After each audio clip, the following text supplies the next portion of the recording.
All right, we're going week 2, day 2 insertion. Week 2 is always 3x1. Our plays today: outside zone, Tom and Jerry, which is our bubble, 11 and 10, which is our stick, 96, which are our 4 birds, and thunder, which is our RPO to the right.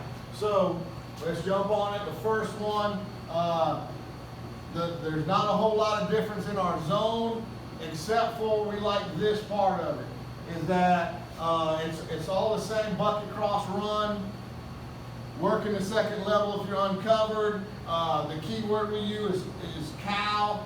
To the right would be 29 to us, so this would be slot left 29. The thing we like about going out of slot left and right is he would block 1, he would block 2. Now he gets a crack into the box because it's pretty difficult to catch the front side backer a lot of times.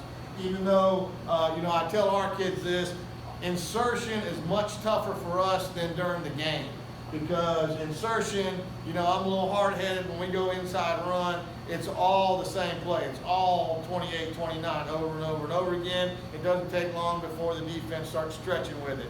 But in a game, the defense is always focused in on stopping the counter, so they're squeezing. So this turns into a gimme most of the time. We've got the same rule as everyone else.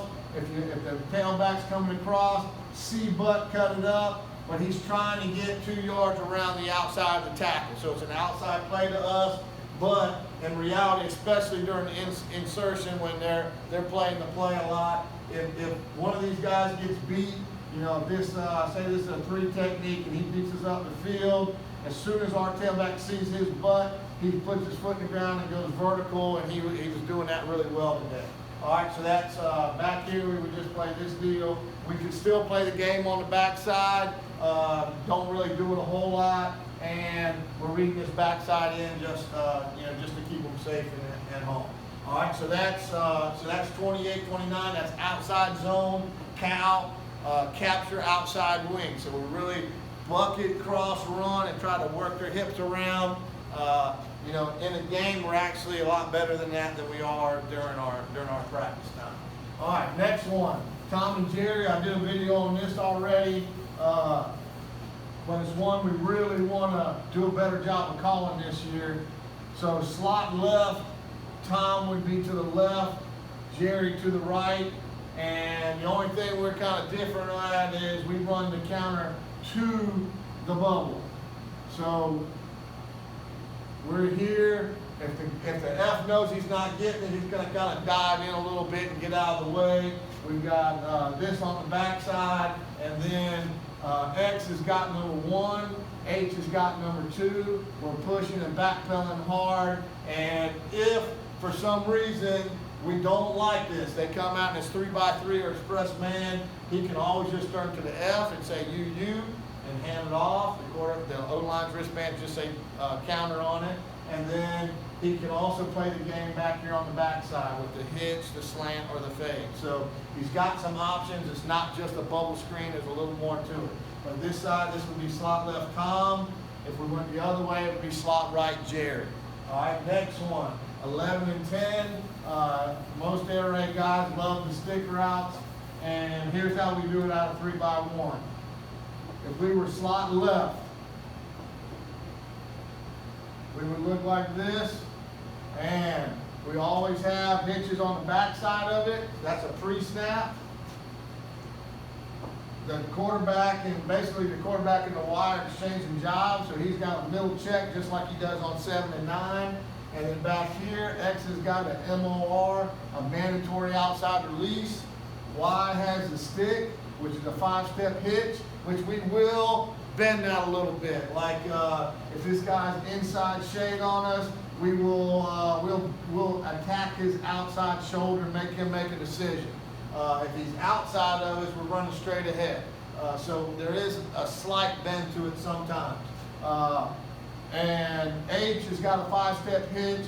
If the ball's not in his hands when he turns around, he'll start working it outside to be the number 2, and it just works 1 to 2, 1 to 2, 1 to 2 as fast as he can go. And this being pre-snap. So this would be slot left 11 to us, slot right 10 would be the other side. This is how we run stick out of 3x1. And then when we get to week 3, we've got some tags or some, you know, a variation way that we run it, which might be similar to the way some of you guys run it. But this is the way, this is our base way of running the stick out of 3x1. All right, then 96 is our 90, and here's what we got going on. This would be slot left 96. All right, our single receiver side is always the first look. So this guy's on the vert, he's number 1. Now we're trying to get back to our hash mark. So most likely this would be the field side. This would be the boundary. So our Y, his hash mark, the hash marks are his landmark. So he's working hard to get here, but he has the ability to slam on the brakes around 10, 12 yards. All right. Then the H, now he's the bender, so he's working to 15, and at 15 yards, he makes a decision: does he have a roof on him or no roof? If there's a roof, he has all the options. He can slam on the brakes, he can curl, he can dig, he can post, or he can keep running. So he's got all those options. And then at 25 yards, his backside vert, he slams on the brakes and he starts coming back home. And that just gives him kind of an advance on if it turns into a scramble. F has got a check swing. So this thing works 1 to 2 to 3 and over here to 4. This is off of a 3-step drop. If it turns into a scramble, he's already got the head start on the scramble drill. So that is slot left 96. If it was slot right 96, it would work almost exactly the way it does out of 2x2. The single receiver side would be the first look, then H, then Y, then F. So his regression in this one, slot left 96, it would be Z to Y to H to F. That would be the progression. All right, and then our thunders are RPO on this day, and since I got this drawn up like this, we'll go ahead thunder to the single receiver side first. This would be a hitch. This would be a fade. This would be a hitch. Now he's got the 3-step slant, and he is trying to aim 1 yard behind that inside backer. If it's an even front, we're finding the A gap and we're scooping. Everyone else is basing it, and he's going to counter and head for the center's butt right there. All right, so all this would be pre-snap, and this would be post-snap. So this would be slot left, thunder, and this is us going to the single receiver side, and then we can also bring it back the other way. We can go slot right, thunder, and basically everyone is on slants. So over here would be a hitch. Over here would be the 3-step slant, trying to work 1 yard behind the inside backer. He's going to counter, run up the center's butt, and then all 3 of these guys are on the slants. And, you know, theoretically, if someone's jumping inside of him, we could jump to the next one. But really, it's almost like an open-closed window. I mean, either this guy's firing forward on the run, and we're throwing it, or this guy's dropping and we're running it. So it's a pretty simple deal. But again, we're finding the A gap and scooping it, basing everywhere else. This would be slot right, thunder to us. So that is week 2, day 2 insertion out of 3x1. Thank you.